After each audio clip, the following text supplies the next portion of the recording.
start this hour with Reform UK, and leader Nigel Farage has unveiled what he says is the party's contract with the people.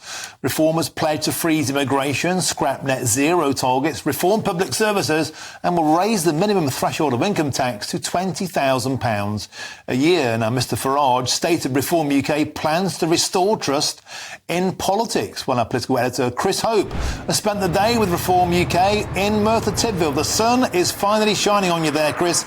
So, as we would say, lots of red meat thrown out to the voters. The point is, Chris, the critics are already circling, saying this is fairy tale economics. It can't be funded. The critics are circling. Chris, tell us more.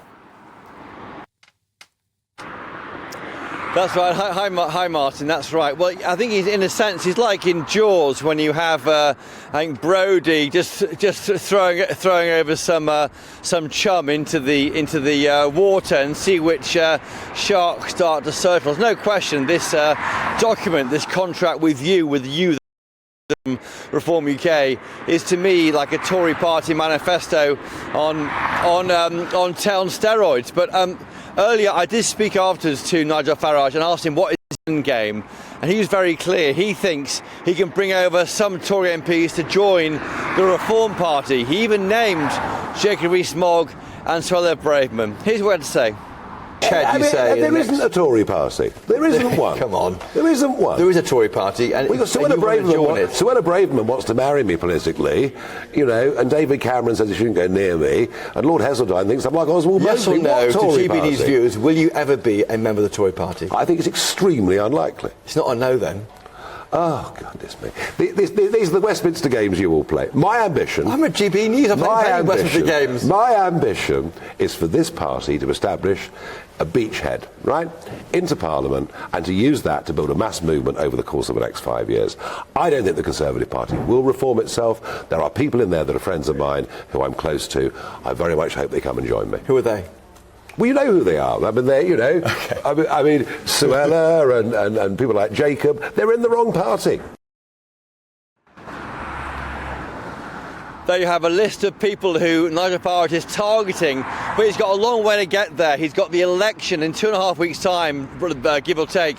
We will know if he's a one at the 8th time of trying and is now an MP, and that's his first bridgehead he wants to build back into Parliament. But those policies we heard about today, Martin, stop the boats, take the boats back to France, a patriotic curriculum, lifting that level at which we start paying income tax to £20,000 a year.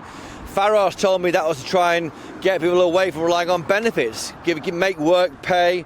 He talked about lifting the armed forces by 30,000 of trained members of the armed forces. None of this national service. In many ways, he's taken, I think, what's there that the Tory party are trying to do and just turn up the amp to the max in order to try and win support from that party. And as he says, get a bridgehead to get back into Parliament. And then his target isn't this election, but the one after. And Chris, what's been extraordinary, but I guess predictable, is that the Conservatives are now turning their scalpel, their guns onto the numbers. It's £141 billion of promised tax cuts. Nigel himself said that these are radical, bold ideas, but the Daily Telegraph are calling it fairy tale economics. They're saying he's a saloon bar bore. Michael Gove coming out saying this is simply not possible. As you'd expect, he's certainly put the cat amongst the pigeons. He really has. The Institute of Fiscal Studies, the independent think tank which does run its rule over spending plans, has said the sums don't add up at all, and they're saying that it's tens of billions of pounds out. Don't forget, Farage and Richard Tice are looking at £150 billion of cuts in spending, £5 every £100 in the public sector just removed. And if you don't take out the spending, you're fired, was what Richard Tice said. Michael Gove, of course, he's a cabinet minister leaving Parliament. He says it's ridiculous. Nigel Farage is part of a great entertainment machine. He is not someone who can govern this country. Reform was a giant ego trip, he said.